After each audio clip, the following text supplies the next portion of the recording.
Gundrak has 4 bosses with an optional 5th heroic boss. Depending on the entrance into the dungeon depends on which side of the dungeon that you'll start. The dungeon consists of 3 primary bosses that have monuments behind them. Once defeated, you can click the monument to rotate the bridge in the centre of the dungeon. When you approach Slad'ran, clearing all the adds and the snakes before the fight is likely to make things a lot easier, as Slad'ran will call them during the fight. He does a venom bolt which spits a bolt of poison at the highest threat target, dealing nature damage. He does a powerful bite that deals physical damage to the highest threat target and reduces their armor by 20%. He does a poison nova which is undispellable and deals poison damage to all players and applies a poison dealing damage every 2 seconds for 16 seconds. And then there's a couple of snakes, the Slad'ran Viper which just attacks people with a venomous bite inflicting poison damage, and a Slad'ran Constrictor which does Grip of Slad'ran, which is a stacking buff on a player, and at 5 stacks it stuns the target encasing them in snakes for 10 seconds or until the snakes are destroyed. The tactics are quite simply kill the boss and cleave any snakes down. That's it. If the adds don't die quick enough, you may get a stun on a player. Quickly kill the constricting snakes. The achievement is where it gets a little bit more interesting, at least. Not very though. The meta achievement on this boss is to kill the boss without getting snake wrapped. This is a personal achievement, and the easiest tactic is to stand on the boss and continuously drop AoE to kill any adds and snakes. As gear gets better, this will likely just turn into a Zerg fest. There is a tactic that involves everyone but the tank standing near the water, as the adds won't come into the water, but this was nerfed in the live game and is highly unlikely to work now. You will see that you'll just naturally get this achievement. The Drakari Colossus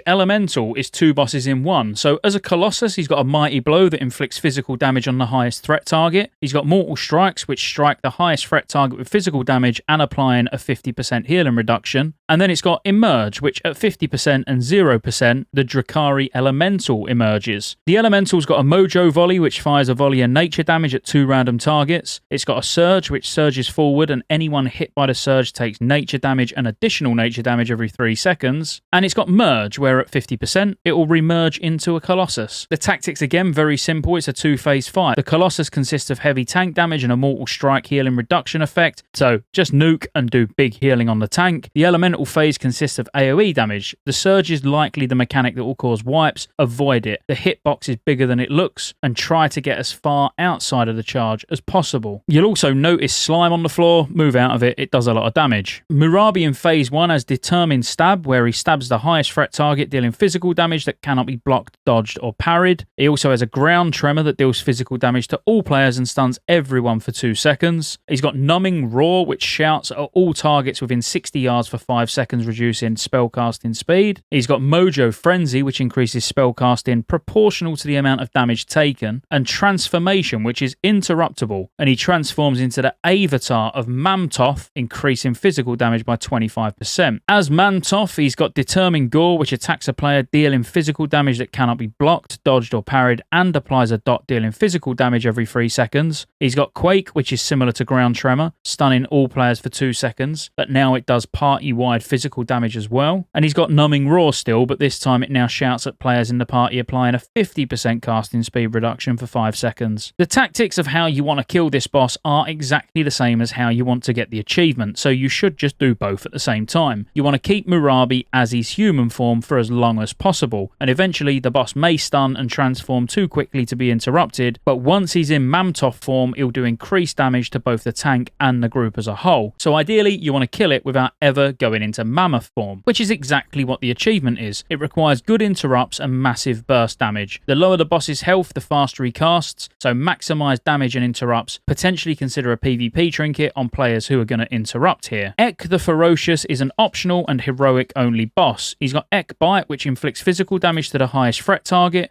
He's got Ek Spit, which is a frontal cone inflicting nature damage and draining mana every second. He's got Ek Spring, which just leaps at a distant player and resets threat. And Ek Berserk, which after 90 seconds, the boss enrages, increasing his attack speed by 150% and physical damage by 500%. This fight is best dealt by pulling Ek up to the top of the stairs, having all DPS and healers stacked behind the boss, and nuke. Retaunt the boss after the boss leaps onto one of the other party members, and after 90 seconds, the boss enrages enrages, dealing significantly more damage and faster attack speeds. This is why this is just a heavy DPS race, and if your DPS is incredibly low and your healer struggles with mana, your group might struggle. There is an achievement partly tied to this boss, but is also partly tied to Galdara, which is the final boss. You need to defeat Galdara while under the effects of Ek residue, so this is put on each player when Ek is defeated, so simply kill him before jumping off to go to the final boss. And when you're at the final boss called Galdara, in phase 1 he's got a Stampede which summons a Rhino Spirit and charges a random player, inflicting physical damage and knocking the player up in the air. He's got a Whirling Slash, which is a whirlwind dealing physical damage and applying a bleed, dealing more physical damage every 3 seconds for 6 seconds. He's got a Puncture, which thrusts his spear into the highest threat target, bypassing armor and dealing physical damage and applying a bleed every 3 seconds for a whopping 2 minutes. And in phase 2 it's got an Impaling Charge, which charges a random player, impaling them and dealing physical damage. He's got an Enrage, where he just becomes enraged, increasing his attack speed by 100%, and a Stomp, which deals physical damage and knocks all targets 10 yards away. The tactics for killing it normally without the achievement are fairly straightforward again, so during phase 1 most of the damage is isolated onto the tank, except for the Whirling Slash that deals heavy physical damage to anyone hit. Avoiding this is the key to reducing damage during this phase. During phase 2, to be careful of the Enrage, as the damage can quickly ramp up. Having a tranquilizing shot can be strong here, so if you've got a hunter, make sure they use it. The impales are entirely random except for the tank. For the achievement to kill Galdara after all 5 players have been impaled is a very tough fight, and it requires patience. The boss cannot charge the highest threat target, so having a DPS that can temporarily tank the boss or a secondary tank is recommended. Simply do not kill the boss until all players have been charged. This is completely random, can take a while, and can really test your healer. And that's it. Hopefully you enjoyed it. If you did, like and subscribe. Check out all the other heroic guides so you know how to get your Glory of the Hero done, and roll the outro. There's lots of ways you can support the channel to keep me here putting out World of Warcraft content and covering all future MMOs. Consider joining the channel as a member.